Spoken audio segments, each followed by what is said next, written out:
Welcome students, applied physics 2 की class में आज हम चैप्टर 2 के मल्टीपल चॉइस क्वेश्चन सॉल्व करेंगे, जिसको हम शॉर्ट में एमसीक्यू कहते हैं, बहुविकल्पी प्रश्न। इसका जो चैप्टर 2 है, चैप्टर 2 का पार्ट 1 इसके पहले वाले वीडियो में करा दिया गया है। उसमें 22 क्वेश्चंस कराए गए हैं। उसको हम इसके वीडियो के डिस्क्रिप्शन में उसका लिंक देख सकते हैं। आज के जो लेक्चर है इसमें हम 23 से स्टार्ट कर रहे हैं। 23 से स्टार्ट हम करते हैं। एंगल, पहला क्वेश्चन है 23, angle of reflection is always equal to, यानी परावर्तन कोण सदैव बराबर होता है। तो angle of reflection is always equal to, तो इस तरह से कोई सरफेस है और ये इसका नॉर्मल है यानी अभिलंब है। इस पर हम अगर लाइट डालते हैं तो ये लाइट आगे किधर जाएगी, इसका पाथ यही है। अगर ये मिरर है तो मिरर से लाइट आगे कहां जाती है, जितने एंगल पर हमने डाला है उतने ही एंगल पर आगे जाती है। तो इस तरह से ये लाइट जो हमारी है ये इंसिडेंट लाइट हो गई, ये रिफ्लेक्टेड लाइट यानी परावर्तित किरण। तो जो परावर्तित किरण है वो जो नॉर्मल से यानी अभिलंब से कोण बनाती है, इसी को हम परावर्तन कोण या एंगल ऑफ रिफ्लेक्शन कहते हैं। तो एंगल ऑफ रिफ्लेक्शन किसके बराबर है, एंगल ऑफ इंसिडेंस यानी आपतन कोण के। तो इस तरह से रिफ्लेक्शन में सदैव जो एंगल ऑफ इंसिडेंस होता है उसके बराबर हमारा एंगल ऑफ रिफ्लेक्शन यानी परावर्तन कोण होता है। तो परावर्तन कोण और आपतन कोण ये दोनों हमेशा बराबर होते हैं, किसमें, रिफ्लेक्शन की फिनोमिना में यानी परावर्तन की घटना में। तो यहां पर डी ऑप्शन करेक्ट ऑप्शन है। Next question 24, law of reflection यानी परावर्तन का नियम है। परावर्तन का नियम क्या है, incident angle is less than angle of reflection, यानी आपतन कोण परावर्तन कोण से छोटा होता है। आपतन कोण परावर्तन कोण के बराबर होता है। आपतन कोण परावर्तन कोण से बड़ा होता है, या ऑल ऑफ एबव। तो हमने ऊपर वाले क्वेश्चन में देख लिया क्या, angle of reflection is always equal to angle of incidence, यानी परावर्तन कोण सदैव आपतन कोण के बराबर होता है। तो यहां पर जो करेक्ट ऑप्शन है ये बी करेक्ट ऑप्शन दिया हुआ है, तो इसको हम टिक कर देंगे। तो ये बी हमारा इस क्वेश्चन 24 का करेक्ट ऑप्शन है, यानी incidence angle equal to reflection angle यानी आपतन कोण परावर्तन कोण के सदैव बराबर होता है। इसी को लॉ ऑफ रिफ्लेक्शन कहते हैं, परावर्तन का नियम। नेक्स्ट क्वेश्चन 25, स्नेल का नियम है। स्नेल का नियम हम जानते हैं। तो जब भी किसी ग्लास प्लेट पर लाइट डाली जाती है, तो ये लाइट हमने ग्लास प्लेट पर डाली, तो ये इसका नॉर्मल हो गया इस प्लेट का। प्लेट के परपेंडिकुलर हम एक लाइन ड्रॉ करेंगे, इसको कहते हैं नॉर्मल या अभिलंब। इस नॉर्मल से ही सारा एंगल मेजर किया जाएगा। तो हम एंगल ऑफ इंसिडेंस ये मेजर करेंगे, ये नॉर्मल के थ्रू।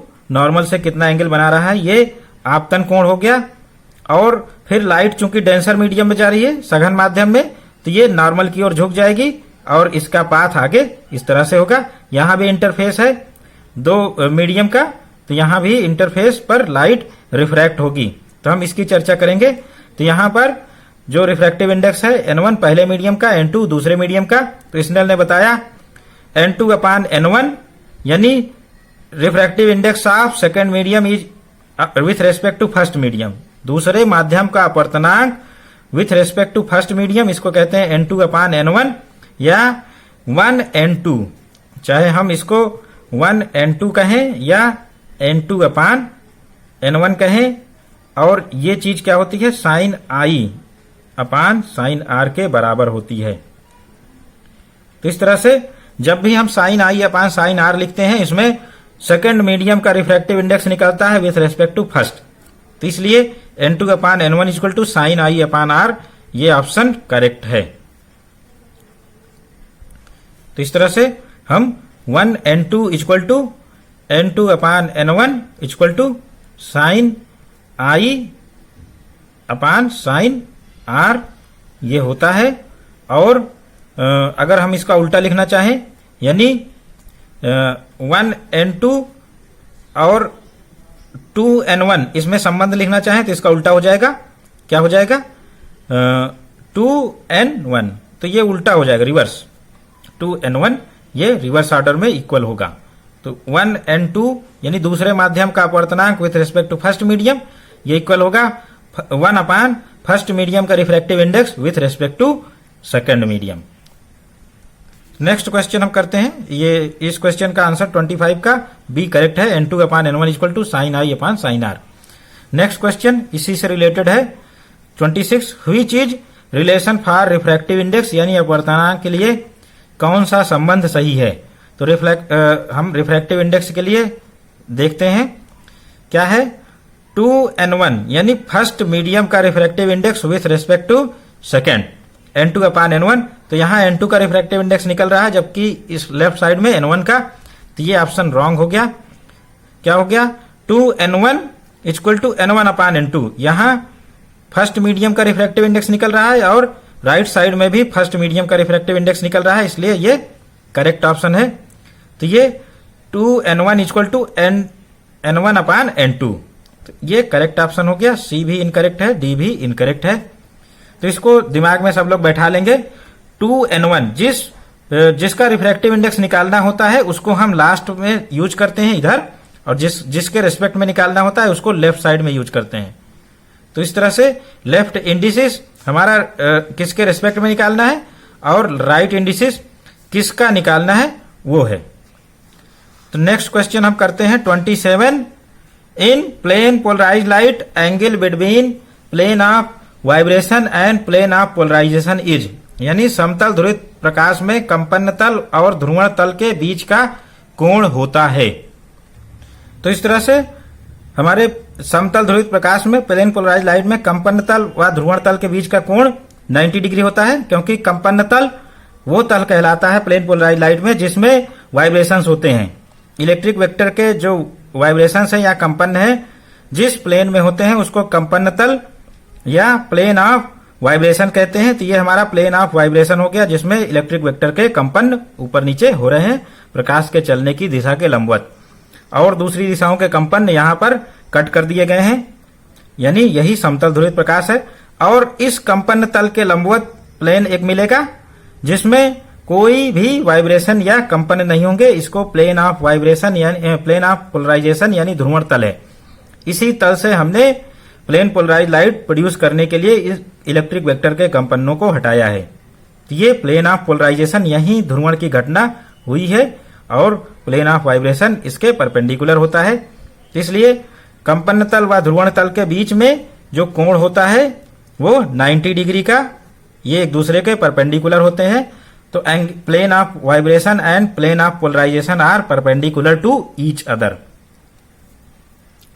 तो नेक्स्ट क्वेश्चन है, constructive interference is formed where two coherent rays have phase difference and path difference, यानी संपोषी व्यतिकरण में वहां होता है संपोषी व्यतिकरण जहां दो कला संबद्ध किरणों के बीच कलांतर व पथांतर होता है। तो संपोषी व्यतिकरण के लिए हम देखते हैं जो दो कला संबद्ध प्रकाश स्रोत हैं उनसे जो लाइट आती है, अगर उनके क्रेस्ट और क्रेस्ट एक दूसरे पर पड़ रहे हैं यानी श्रिंग और श्रिंग, तब वहां संपोषी व्यतिकरण यानी कंस्ट्रक्टिव इंटरफेरेंस होता है। या ट्रफ और ट्रफ एक दूसरे पर पड़े तब भी कंस्ट्रक्टिव इंटरफेरेंस होता है यानी संपोषी व्यतिकरण होता है। क्योंकि क्रेस्ट और क्रेस्ट के बीच में जो फेज डिफरेंस होता है वो 2n पाई होता है, यानी पाथ डिफरेंस भी n पाई होगा। तो इस तरह से कंस्ट्रक्टिव इंटरफेरेंस के लिए यानी संपोषी व्यतिकरण के लिए फेज डिफरेंस 2n पाई और पाथ डिफरेंस n लैम्डा के बराबर होता है, जहां n कोई पूर्णांक संख्या है। तो इस तरह से क्रेस्ट क्रेस्ट और ट्रफ ट्रफ जब एक दूसरे को इंटरसेक्ट करेंगे या कट करेंगे तो वहां पर कंस्ट्रक्टिव इंटरफेरेंस होता है।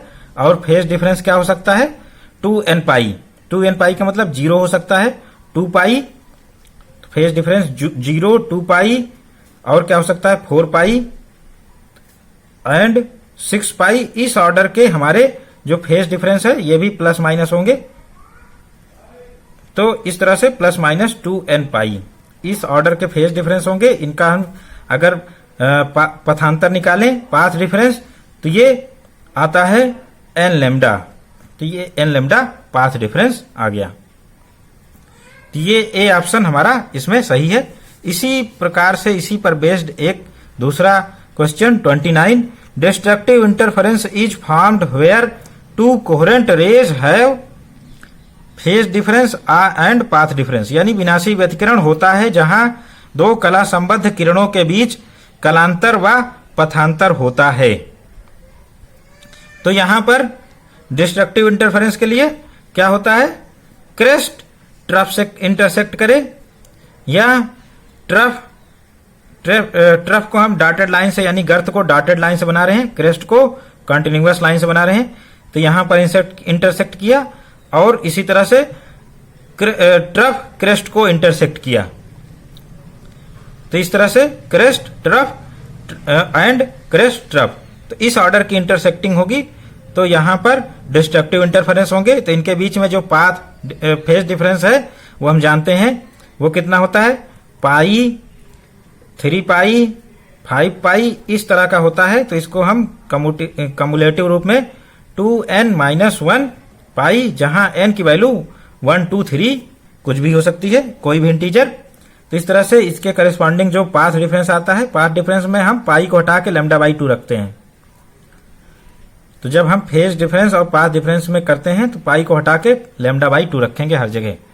तो इस तरह से ये हमारा कौन सा ऑप्शन सही हो गया, बी ऑप्शन सही हो गया। जब क्रेस्ट कट करें और ट्रफ कट करें तो कंस्ट्रक्टिव इंटरफेरेंस यानी संपोषी व्यतिकरण। इसी तरह से विनाशी व्यतिकरण के लिए क्रेस्ट ट्रफ को कट करना चाहिए या ट्रफ क्रेस्ट को कट करेगा। तो इस तरह से हमारा विनाशी व्यतिकरण या डिस्ट्रक्टिव इंटरफेरेंस होता है। और इस केस में जो पाथ डिफरेंस और फेज डिफरेंस है, option B 2n-1 pi and path difference 2n-1 λ/2 होता है। नेक्स्ट क्वेश्चन 30, ये बहुत इजी क्वेश्चन है। Constructive interference is formed where intensity of light becomes, संपोषी व्यतिकरण होता है जहां प्रकाश की तीव्रता हो जाती है। तो संपोषी व्यतिकरण में हम जानते हैं प्रकाश की तीव्रता मैक्सिमम हो जाती है, अधिकतम हो जाती है, तो उसको हम कंस्ट्रक्टिव इंटरफेरेंस कहते हैं। ऑप्शन ए सही है। प्रकाश की तीव्रता जहां अधिकतम हो जाती है वहां कंस्ट्रक्टिव इंटरफेरेंस यानी संपोषी व्यतिकरण होता है। तो constructive interference is found where intensity of light becomes maximum, option A. तो इसी तरह का एक और क्वेश्चन है, destructive interference is found where intensity of light becomes, विनाशी व्यतिकरण वहां होता है जहां प्रकाश की तीव्रता हो जाती है। तो विनाशी व्यतिकरण के लिए प्रकाश की तीव्रता न्यूनतम होनी चाहिए, मिनिमम होनी चाहिए। तो ये मिनिमम ऑप्शन सही है। Destructive interference is formed where intensity of light becomes minimum, यानी विनाशी व्यतिकरण वहां होता है जहां प्रकाश की तीव्रता न्यूनतम हो जाती है। Next question 32, interference in interference width of bright fringes are, in interference width of bright fringes are, व्यतिकरण में दीप्त फ्रिंजों की चौड़ाई होती है। तो इस तरह से ये हमारा इंटरफेरेंस शो कर रहा है फिगर में। जो हमारी ब्राइट फ्रिंजेस हैं उनकी चौड़ाई क्या होती है, ब्राइट फ्रिंजेस को हम डार्क से लेंगे इससे। तो ब्राइट फ्रिंजेस क्या हैं, ये हमारी ब्लू कलर से हैं। तो blue coloured fringes bright fringes हैं। तो ये क्या है, इनकी जो चौड़ाई होती है वो दो क्रमागत डार्क फ्रिंजेस के बीच की दूरी, दो क्रमागत डार्क फ्रिंजेस के बीच की दूरी को हम कहते हैं विड्थ ऑफ ब्राइट फ्रिंज, यानी दीप्त पट्टियों की चौड़ाई या दीप्त फ्रिंजों की चौड़ाई ये निकल के आती है। तो इस तरह से जो ऑप्शन है distance between two consecutive dark fringes, यानी दो क्रमागत अदीप्त फ्रिंजों की बीच की दूरी को ही हम दीप्त फ्रिंजों की चौड़ाई कहते हैं। तो यही ऑप्शन सही हो गया हमारा। Distance between two consecutive dark fringes, यानी दो क्रमागत अदीप्त फ्रिंजों के बीच की दूरी को हम दीप्त फ्रिंज या ब्राइट फ्रिंज की चौड़ाई कहते हैं। बाकी ऑप्शन हमारे सही नहीं है, तो बी ऑप्शन इनकरेक्ट हो गया, distance between two consecutive bright fringes. तो ब्राइट फ्रिंजेस की हम चौड़ाई निकालने के लिए डार्क फ्रिंजेस का यूज करते हैं, इसलिए ये ऑप्शन गलत हो गया बी। और बोथ ऑफ एबव बी के गलत होने से सी भी इनकरेक्ट हो गया, none of the above A के सही होने से none of the above answer incorrect हो गया। In interference width of dark fringes is, व्यतिकरण में अदीप्त फ्रिंजों की चौड़ाई बिल्कुल क्वेश्चन 32 के पैटर्न पर है। तो हम यहां पर जो हमारी डार्क फ्रिंजेस हैं उनकी चौड़ाई निकालने के लिए हम ब्राइट फ्रिंजेस का यूज करेंगे। तो distance between two consecutive bright fringes is width of dark fringe, यानी दो क्रमागत दीप्त फ्रिंजों के बीच की दूरी को अदीप्त फ्रिंज की चौड़ाई कहते हैं। तो ऑप्शन बी करेक्ट है यहां पर। Next question, in interference angular width of fringes is, यानी व्यतिकरण में फ्रिंजों की कोणीय चौड़ाई होती है। तो व्यतिकरण में फ्रिंजों की कोणीय चौड़ाई थीटा से रिप्रेजेंट की जाती है और यह होता है लैम्डा बाई डी। जो विड्थ होती है वो क्या होती है, डी लैम्डा बाई डी। तो कैपिटल डी से हम डिवाइड कर देते हैं। तो एक्चुअल में जो विड्थ आती है angular width theta equal to W upon capital D. तो इस तरह से हम डिवाइड कर देंगे कैपिटल डी से, तो लैम्डा अपान स्मॉल डी। ये आ गई एंगुलर विड्थ या फ्रिंज की कोणीय चौड़ाई। तो ये बी ऑप्शन सही हो गया, लैम्डा अपान स्मॉल डी ये कहलाता है फ्रिंज की कोणीय चौड़ाई। स्मॉल डी क्या है, दो कोहेरेंट सोर्सेस यानी दो कला संबद्ध प्रकाश स्रोतों के बीच की दूरी कहलाती है। S1 S2 के बीच की दूरी स्मॉल डी से लिखेंगे, तो ये लैम्डा अपान स्मॉल डी ये आ गया फ्रिंज की कोणीय चौड़ाई। और कैपिटल डी क्या है, स्लिट से पर्दे के बीच की दूरी, यानी जो S1 S2 है इसकी स्क्रीन से दूरी हम कैपिटल डी से लिखते हैं। ये मीटर के ऑर्डर की होती है। Next question, refracting angle of Fresnel biprism is kept. Fresnel biprism का अपवर्तन कोण रखा जाता है। तो फ्रेस्नेल बाइप्रिज्म हमारा दो प्रिज्मों के बैक टू बैक कंजुगेशन से बनता है। तो दो प्रिज्म हमारे हो गए जिनके जो रिफ्रैक्टिंग एंगल है वो लेस देन 1 डिग्री होते हैं। तो इस तरह से ये जो एजेस हैं एंगल्स हैं वो लेस देन 1 है। तो ये यही कहा जा रहा है फ्रेस्नेल बाइप्रिज्म के अपवर्तन कोण को रखा जाता है, यानी refractive angle of Fresnel biprism is kept it is less than 1 degree. तो ये दोनों एंगल हमारे 1 डिग्री से छोटे रखे जाते हैं, लगभग आधे डिग्री के रखे जाते हैं। तो refracting angle of biprism Fresnel biprism is kept less than 1 degree, यानी फ्रेस्नेल के द्विप्रिज्म का अपवर्तन कोण रखा जाता है 1 डिग्री से छोटा। Next question, question 36, what phenomenon is observed using Fresnel biprism. Fresnel के द्विप्रिज्म का उपयोग करके कौन सी घटना को देखते हैं। तो फ्रेस्नेल बाइप्रिज्म कौन सी घटना के लिए प्रकाश की ये उपयोग किया जाता है। तो हम जानते हैं इंटरफेरेंस की घटना के लिए उपयोग किया जाता है। तो बाइप्रिज्म को अगर हम किसी मोनोक्रोमेटिक लाइट सोर्स से इल्यूमिनेट करें तो जो हमारी लाइट है वो आगे चलकर क्या करेगी, इंटरफेरेंस करेगी। तो ये इंटरफेरिंग रीजन हमारा तैयार हो गया, व्यतिकारी रीजन। यहां पर हम व्यतिकरण फ्रिंजेस देख सकते हैं। तो ये हमारा व्यतिकरण यानी इंटरफेरेंस फिनोमिना पर आधारित है। तो इंटरफेरेंस करेक्ट ऑप्शन है। डिफ्रैक्शन फ्रेस्नेल बाइप्रिज्म से रिलेटेड नहीं है, पोलराइजेशन भी नहीं है। तो ऑल ऑफ एबव भी आंसर इनकरेक्ट हो गया। तो इसलिए इंटरफेरेंस की घटना के लिए ऑब्जर्व करने के लिए फ्रेस्नेल साइंटिस्ट ने अपना बाइप्रिज्म फ्रेस्नेल बाइप्रिज्म का निर्माण किया और इसकी सहायता से फ्रेस्नेल बाइप्रिज्म का उपयोग करके व्यतिकरण यानी प्रकाश के व्यतिकरण को देखा। और इसके लिए वो मोनोक्रोमेटिक लाइट सोर्स यानी एक वर्णी प्रकाश स्रोत का उपयोग करते हैं। तो नॉर्मली सोडियम लैंप का उपयोग हम मोनोक्रोमेटिक लाइट सोर्स के रूप में फ्रेस्नेल बाइप्रिज्म में करते हैं। तो फ्रेस्नेल बाइप्रिज्म का प्रैक्टिकल भी सिलेबस में है। अगर प्रैक्टिकल वाले सिलेबस में देखेंगे, फ्रेस्नेल बाइप्रिज्म का उपयोग करके प्रयुक्त प्रकाश की तरंग दैर्घ्य ज्ञात करना। जो हमारा सोडियम लैंप है उसकी वेवलेंथ हम इसकी बाइप्रिज्म का एक्सपेरिमेंट करके प्राप्त कर सकते हैं। W equal to fringe width का फार्मूला क्या है, D lambda upon small D.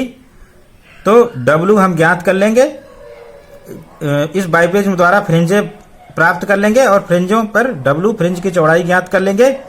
Capital D हमें मालूम है सोर्स से स्क्रीन की दूरी, और स्मॉल d दो जो वर्चुअल सोर्सेस बनते हैं बाइप्रिज्म के द्वारा उनके बीच की दूरी को।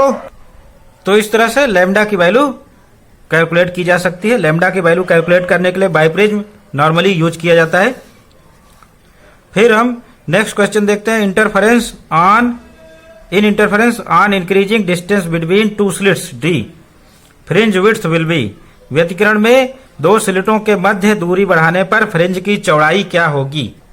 तो व्यतिकरण में हम जानते हैं फ्रिंज की चौड़ाई का जो सूत्र है W equal to D lambda upon small d। तो स्मॉल d की वैल्यू बढ़ाने पर W पर क्या इफेक्ट पड़ेगा? दो स्लिटों के मध्य दूरी बढ़ाने पर, ये डिस्टेंस d बढ़ाने पर W कम हो जाएगा। तो on increasing distance between two slits fringe width will decrease, यानी फ्रिंज चौड़ाई घटेगी। तो इस तरह से फ्रिंजों की चौड़ाई कम हो जाएगी। ऑन इंक्रीजिंग D यानी दो स्लिटों के मध्य दूरी बढ़ाने पर फ्रिंज की चौड़ाई घट जाएगी, यानी फ्रिंज की चौड़ाई घटती है तब जब स्लिटों के मध्य दूरी बढ़ाई जाती है। नेक्स्ट क्वेश्चन इसी तरह से बेस्ड है। In interference on increasing distance between slits and screen. In interference on increasing distance between slits and screen fringe width will be. व्यतिकरण में स्लिट तथा स्क्रीन के मध्य दूरी, जिसको कैपिटल D से कहते हैं, रिप्रेजेंट करते हैं, बढ़ाने पर फ्रिंज चौड़ाई क्या होगी? तो इसको कैपिटल D से जो रिलेशन है वो देख लेते हैं। D lambda upon small d। इस कैपिटल D की वैल्यू क्या करेंगे? बढ़ाएंगे। कैपिटल D की वैल्यू बढ़ाने पर या इंक्रीज करने पर W भी इंक्रीज कर जाएगा।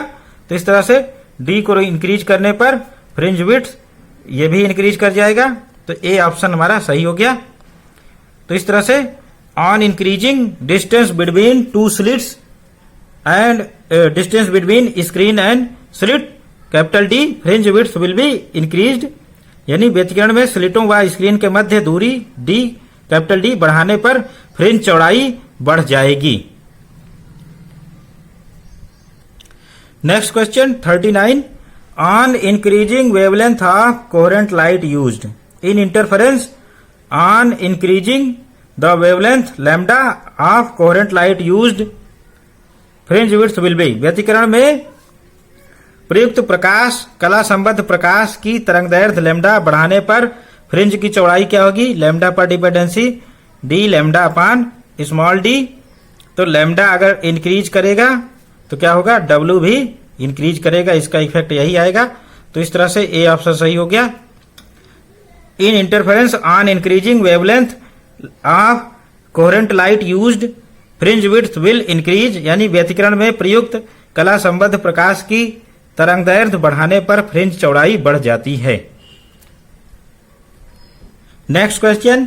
इन interference amplitudes of two interfering waves are 3 centimeter and 4 centimeter. Then what will be amplitude of resultant wave in constructive interference? यानी व्यतिकरण में दो व्यतिकारी तरंगों के आयाम 3 सेंटीमीटर व 4 सेंटीमीटर हैं। तो समपोषी व्यतिकरण में परिणामी तरंग की तीव्रता, या तीव्रता के बजाय यहाँ इसका ट्रांसलेशन गलत हो गया, तो ये यहाँ पर एम्पलीट्यूड आएगा, यानी आयाम। तरंग का आयाम क्या होगा? तो आयाम के लिए हम देखते हैं A इक्वल टू फार्मूला क्या होता है? Square root of A1 square plus A2 square plus 2A1 A2 cos phi. और जब हम कंस्ट्रक्टिव इंटरफेरेंस की बात करते हैं तो कॉस फाई की वैल्यू 1 होती है। कॉस फाई की वैल्यू 1 होती है। तो इस तरह से जो A1 और A2 है हमारे, A1 प्लस A2 का होल स्क्वायर। तो इस तरह से कॉस फाई की वैल्यू 1 रखेंगे तो A1 प्लस A2 का होल स्क्वायर ये हो गया, क्योंकि A1 square plus A2 square plus 2A1 A2, तो ये A1 प्लस A2 का होल स्क्वायर हो गया और स्क्वायर रूट हो गया। तो इस तरह से A1 प्लस A2 हमारा जो है वो क्या आ गया? परिणामी तरंग का आयाम। तो A1 प्लस A2 ये क्या है 3 सेंटीमीटर प्लस 4, 3 प्लस 4 यानी 7 सेंटीमीटर, ये ऑप्शन आ गया। तो परिणामी तरंग की तीव्रता हमारी 7 सेंटीमीटर आ गई। तीव्रता नहीं है, ये आयाम है। तो परिणामी तरंगों का आयाम 7 centimetre. Next question, in interference amplitude of 2 interfering waves are 3 and 4 centimetre. उसी तरह का क्वेश्चन है। Then what will be amplitude of resultant wave in destructive interference, यानी व्यतिकरण में 2 व्यतिकारी तरंगों के आयाम 3 व 4 सेंटीमीटर हैं। तो विनाशी व्यतिकरण में परिणामी तरंग के आयाम क्या होगा? तो परिणामी तरंग के आयाम जो फार्मूला है हमारा a1 square plus a2 square plus 2a1 a2। Constructive interference के लिए हमारा cos फाई 1 था और डिस्ट्रक्टिव इंटरफेरेंस के लिए cos फाई -1 हो गया। तो इस तरह से जो फेज डिफरेंस है cos पाई, तो इसी के लिए -1 हुआ था वैल्यू। तो ये हम -1 यहां रखेंगे। तो ये क्या हो गया, a equal to a1 minus a2 का होल स्क्वायर और इसका स्क्वायर रूट जब करेंगे तो a1 minus a2, a equal to a1 minus a2। इस तरह से यहां पर 4 minus 3 a equal to 1 centimetre आ गया आंसर हमारा। तो जो डिस्ट्रक्टिव इंटरफेरेंस है उसकी जो आयाम है परिणामी तरंग का वो 1 सेंटीमीटर। तो 1 सेंटीमीटर डी ऑप्शन पर है। तो ये हमारा डी ऑप्शन करेक्ट आंसर हो गया 1 सेंटीमीटर।